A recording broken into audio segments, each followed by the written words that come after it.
Selamat datang di channel Pemuja Malam. Jangan lupa like, share, and subscribe ya. Terima kasih.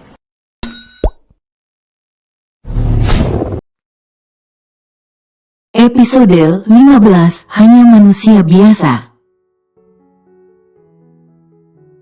Seketika Sean teringat sebuah hadis yang menjelaskan tentang ini. Wanita itu boleh dinikahi karena 4 hal, karena hartanya, karena keturunannya, karena kecantikannya, dan karena agamanya. Maka hendaklah kamu berpegang teguh dengan perempuan yang memeluk agama Islam.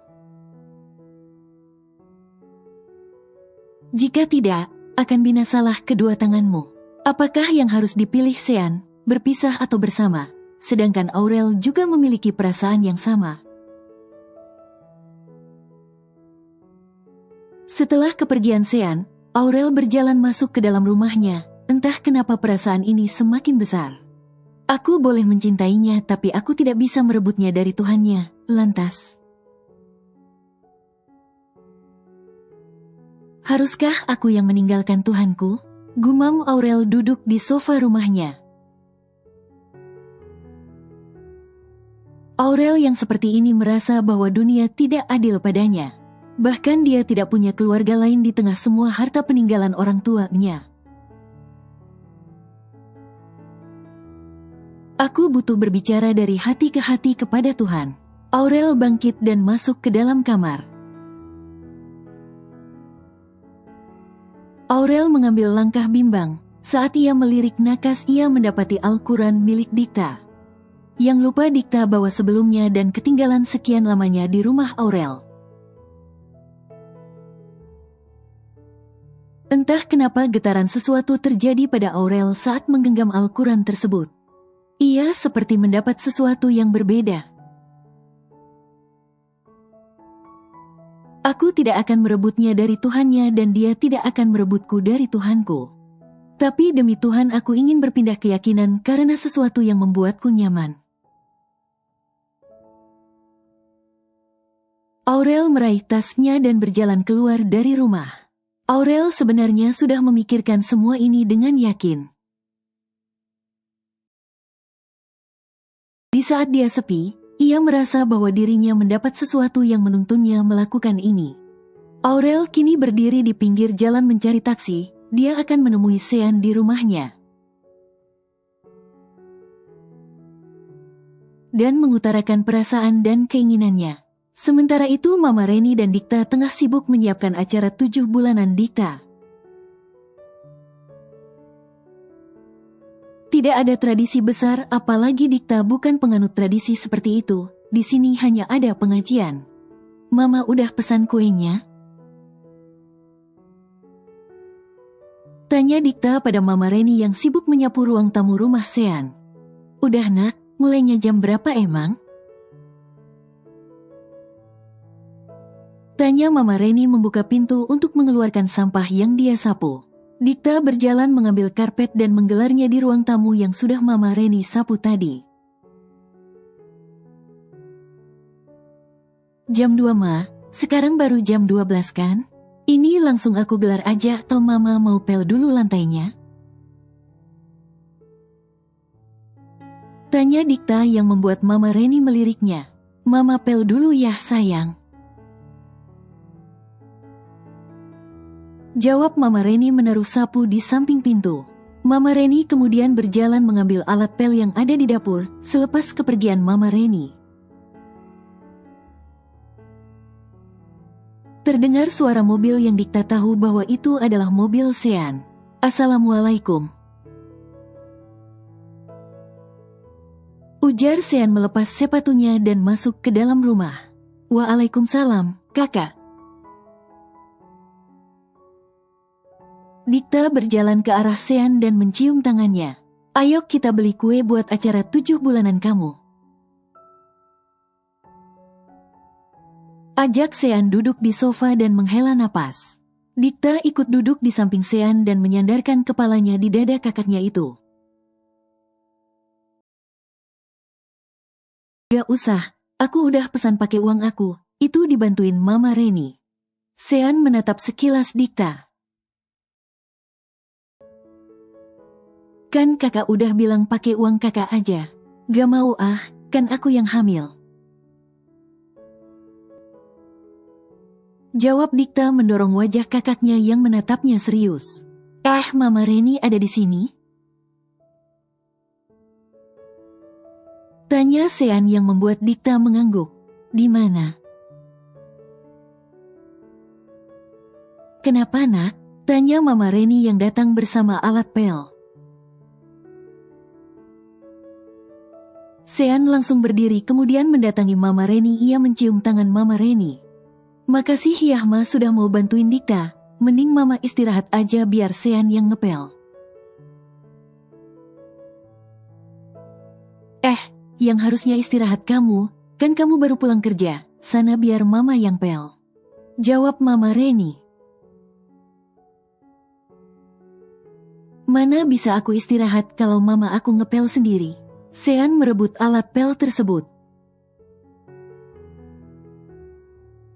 Mama kan udah ada aku dan Dikta sekarang, jadi sebagai anak aku gak mau Mama capek-capek. Sean menuntun Mama Reni untuk duduk di sofa di samping Dikta. Oke kali kamu menang, susah memang ngelawan anak bujang Mama. Sean tersenyum kemudian berjalan kembali mengambil alat pel tersebut. Sebelum suara ketukan pintu terdengar yang membuat Sean berjalan ke pintu membuka pintu. Sia. Ucapan Sean terpotong. Aurel. Kak Sean, ajari aku Islam. Ujar Aurel tegas. Tapi kenapa? Tanya Sean bingung atas pernyataan tiba-tiba Aurel. Karena aku ingin, karena Tuhan dan karena aku mencintaimu. Aku sadar Tuhan kita berbeda, tapi haruskah aku lantas pergi? Jawab Aurel mengeluarkan semua isi hatinya kepada Sean. Kau tahu, aku juga mencintaimu, tapi apakah pantas bagiku merebutmu dari Tuhanmu? Sean menatap Aurel dalam. Aurel menatap Sean balik dalam posisi emosional ini. Ia langsung berlari ke arah Sean dan memeluk Sean dalam. Ia memangku wajahnya di bahu Sean sehingga membuat Sean terdiam tidak melawan. Kau tidak merebutku, tapi aku yang ingin bersamamu, makanya ajari aku Islam. Jawab Aurel saat melepas pelukannya. Sean melirik Mama Reni dan Dikta di ujung sana dengan ekor mata yang langsing meraih kontak dengan Dikta. Kau serius? Tanya Sean sekali lagi. Aku tidak pernah seserius ini. Aku ibarat mendapatkan sebuah panggilan untuk berjalan ke sini. Dan meminta Kak Sean mengajari aku apa itu Islam. Jawab Aurel. Sean kembali menatap Dikta yang kali ini Dikta menganggukkan kepalanya sejenak menyetujui itu. Kalau kamu yakin, aku siap membantumu masuk Islam, demi Allah, demi aku dan demi cinta kita. Setelah aku berjanji akan melamarmu. Sean meneteskan air mata tidak menyangka bahwa kehidupan percintaannya bisa seperti ini. Dan aku akan berusaha menjadi seorang muslim yang baik nantinya. Demi Tuhan, demi kamu dan demi cinta kita. Aurel balik menatap Sean sehingga kini mata mereka saling bertemu pandang. Hari ini prosesi 7 bulanan Dikta sudah selesai. Dikta, Mama Reni dan Sean setuju setelah acara ini mereka akan sekalian melakukan prosesi masuk Islam Aurel yang dibantu Ustadz Zaki. Setelah pembacaan surat Yasin untuk kandungan Dikta, kini mereka semua terduduk di ruang tengah. Dengan Aurel berhadapan dengan Ustadz Zaki. Mbak Aurel siap? Tanya Ustadz Zaki yang membuat Aurel menarik napas panjang. Aurel melirik Sean yang mengangkat jempol untuknya sebelum Aurel menganggukkan kepalanya kepada Ustadz Zaki. Siap, Pak Ustadz. Baiklah, ikuti perkataan saya ya. Ustadz Zaki memulai pembacaan kalimat syahadat tersebut. Kejadian itu dilakukan secara khusyuk. Bahkan Aurel sangat bersungguh-sungguh mengucapkan dua kalimat syahadat yang dibimbing Ustadz Zaki. Setelah selesai mengucapkan kalimat tersebut, seketika hening yang membuat Aurel ikut terdiam. Alhamdulillah, suara orang yang mengucap hamdalah terdengar membuat Aurel terbangun dari diamnya. Alhamdulillah, Mbak Aurel sudah menjadi seorang muslim. Ustadz Zaki menjelaskan. Seketika Aurel menutup wajahnya dan mengucap alhamdulillah pula. Ia berdiri kemudian berjalan memeluk Dikta sahabatnya. Doakan aku istiqomah ya, bisik Aurel yang membuat Dikta tersenyum lebar. Aku akan selalu mendoakanmu, jawab Dikta mengusap wajah sahabatnya. Aurel, suara Sean memanggil Aurel membuat Aurel membalikkan badannya. Dan hendak berlari memeluk Sean sebelum Sean menahannya. Kau kan sudah masuk Islam, dan otomatis kita bukan mahramnya, tunggu aku melamarmu ya. Sean tersenyum kepada Aurel yang membuat Aurel tertunduk. Aku ada hadiah untukmu. Sean mengeluarkan sebuah kerudung yang ia sembunyikan di punggungnya, dan memasangkannya kepada Aurel. Calon istri yang baik adalah dia yang ingin menutup auratnya, dan aku harap dirimu ingin seperti itu. Sean menaruh besar harapan untuk Aurel menutup auratnya.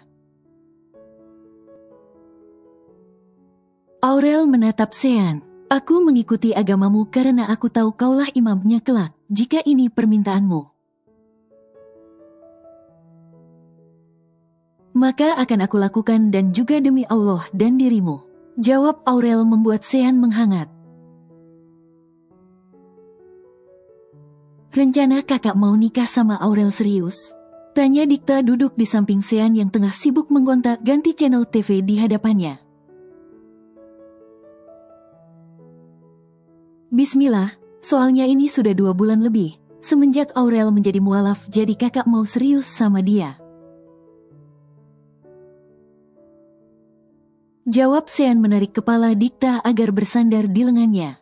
Kalau kamu mau serius, Mama dukung 100%. Mama Reni berjalan dengan membawa sepiring brownies untuk mereka makan bersama. Semenjak acara 7 bulanan itu, Sean memilih membawa serta Mama Reni hidup bersamanya. Karena dia tidak mau Mama Reni hidup sendirian. Ditambah lagi kini Dikta memasuki bulan terakhir dalam trimester ketiga kehamilannya. Yang dimana Sean tidak bisa terus memantau keadaannya. Di saat mereka semua sibuk, suara ketukan pintu terdengar disertai ucapan salam. Yang membuat Mama Reni berdiri dan hendak membuka pintu tersebut. Mama duduk aja, biar Dikta yang buka pintunya. Dikta berdiri dan berjalan pelan karena memang perutnya sudah membesar.